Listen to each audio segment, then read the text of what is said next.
Hey, what's up, Sharks, and welcome back to another episode of The Bite. I'm your host, Jacob. And I'm Brandon. What are you doing? Huh? What are you doing here? We're filming The Bite. Who are you? I'm Brandon. No, I'm Brandon. Get out of here! I'm Jacob. And I'm Brandon. And welcome to this week's episode of The Bite.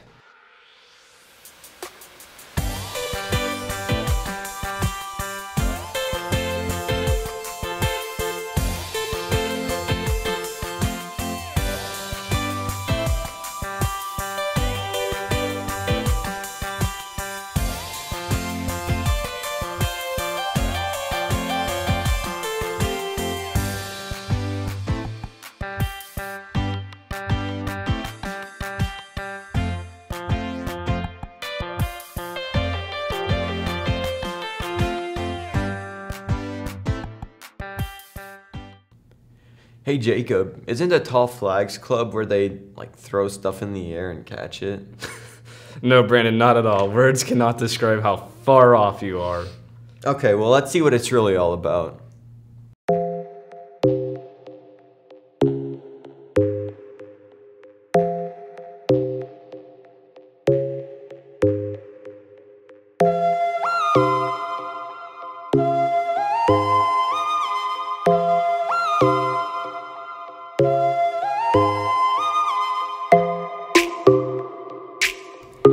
So, Color Guard or Tall Flags is a group of girls who pair up with a band to show support and team spirit for our school, but we also are able to break apart and do our own thing.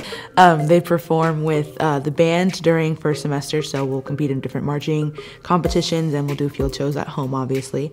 And then second semester, we'll kind of break away from the band and we'll do what we call Winter Guard, which is all of the Guard girls will be inside of the gym performing different shows that have different themes. But it's honestly just a really big family. The lesser known responsibilities of Tall Flags are always finding a way to be positive and get things done, because there's a lot of things that go into even us getting to competition. So making sure that you bring your flags, you bring your banner, you make sure all your girls are accounted for. We had to make sure every girl knows what they're doing, everyone has their costumes, they know where they're going, their makeup, checking with everyone, making sure everyone keeps up on their grades. I think we as a team project that everyone's welcome, because we have girls on there who are different ethnicities, who just like different things, but we all find a way to just really come together and be one. I think it's just, we present ourselves as a fun place to be. We're very respectable and we have to uphold that level of respect that the band is extended. So it's kind of we represent not only the rest of the BOSS program, but the rest of the school. So that's what we try to project every day.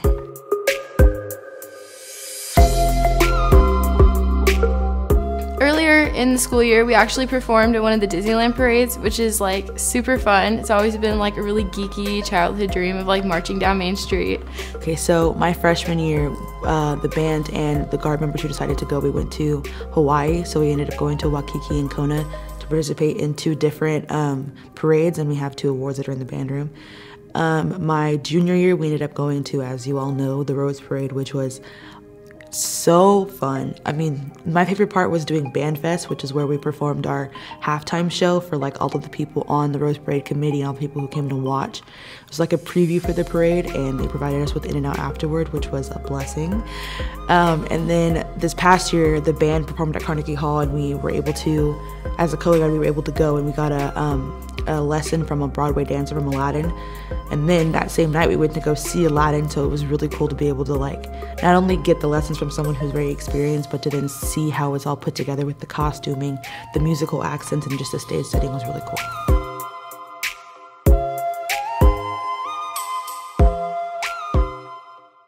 Yo Jacob, can you help me with some math homework? Brandon, no offense, but out of all the people, you should not be asking me for help when it comes to math. First off, I'm no good at it, and second off, it intimidates me. That's too bad. But fortunately, I know a math teacher who can help us. Give it up for Mrs. Cooley. This year, we welcome back a familiar face to our Shark family. Mrs. Cooley brings her expertise to our math department. We asked Mrs. Cooley how she has been transitioning back into the classroom. It's been good. I was here at the original opening day, and I was taught for, 13 years before I went away to become president and vice president, and now I'm back. So it's been good. It's good to be back with the kids, but the change in the technology and the curriculum has been challenging. So in some ways I feel like a veteran teacher, but in other ways I feel like a brand new teacher. But I feel a lot more confident this semester than the first semester. We then asked Mrs. Cooley what was the hardest math lesson she had ever taught. Oh, the hardest math equation I've solved was probably in college, calculus, but I don't remember. That's been like 30 years. But the ones that I've had the most challenging one is with students is solving systems of equations. But actually when there's like 4 or 5 different variables we have to solve, solving through elimination or substitution, that's challenging. It's one mistake out of 100 calculations and your ship is sunk, and you've got to go back and find your mistake and start over. And so I think that's the most challenging topic I've taught. If you could see yourself in 20 years, what would you be doing? In 20 years, I will definitely be retired. Hopefully, I will be, just relaxing somewhere, playing tennis, going to the gym, traveling a little bit, and just enjoying life. Hope I'll have some grandchildren by then. This is my 20th year, so hopefully no more than 10 more years, and then I'll get to enjoy that retirement. Welcome back, Mrs. Cooley. We hope that your experience at Santiago has been great. Hey, Brandon, you ever heard of the Addams family? No, but I do know a couple of guys named Adam. Brandon, once again, you're off the goop! Oh. That's not the Addams family. This is the Addams family.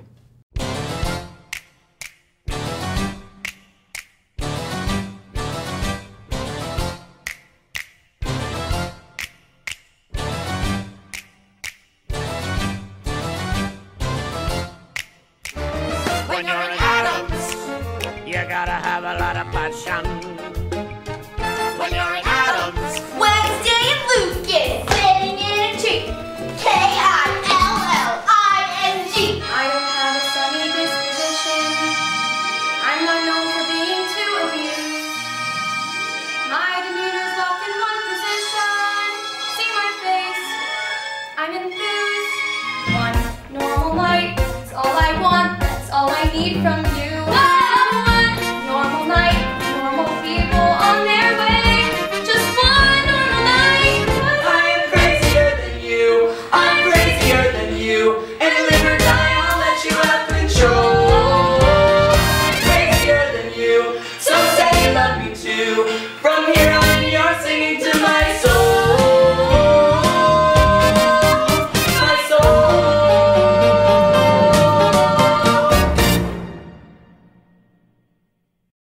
Hey, did you know there's only 6 more weeks left of school? Really? Yeah, That's crazy. I know. Don't they have that scavenger hunt? Oh, Mr. Lucky. Yeah. Yeah, we should look into that. The year is almost over. And you have done nothing. Time to assemble a posse and make a play for May. Long ago, Mr. Lucky arrived from the lush cityscape of Anchorage, Alaska, bringing with him a jewel-bedecked gaggle of gifts to give to students of the highest caliber. He started a competition within the finest of all schools, Santiago, a scavenger hunt in search of clues to the treasure of ideas throughout history and Tyre. Now he rewards only those deft in deciphering, translating, and solving substitutions, yet the generosity of his rewards remain firmly nestled in the minds of all astute sharks. Now, I just need to know one thing. Are you in? Or are you, well, plodding towards summer like loveless lemmings? Pick up registration packets between April 22nd and May 3rd, L105 or E213. See you May 20 and 21 during lunch in E213 to sign up for Mr. Lucky's School of Detectives. Now it's time for some extra announcements.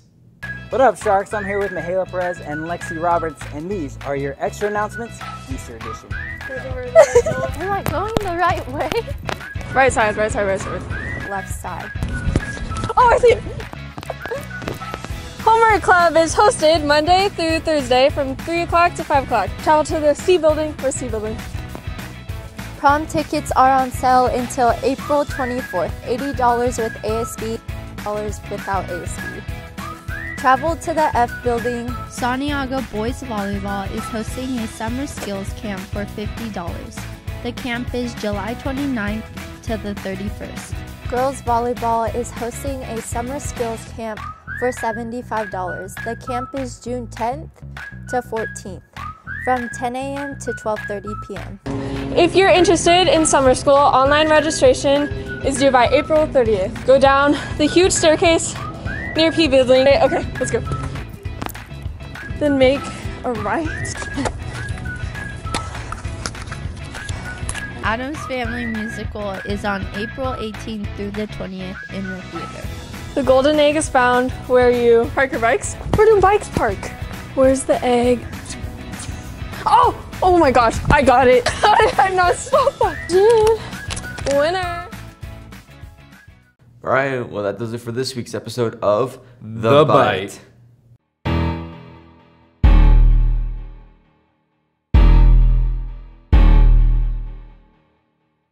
Dice is on the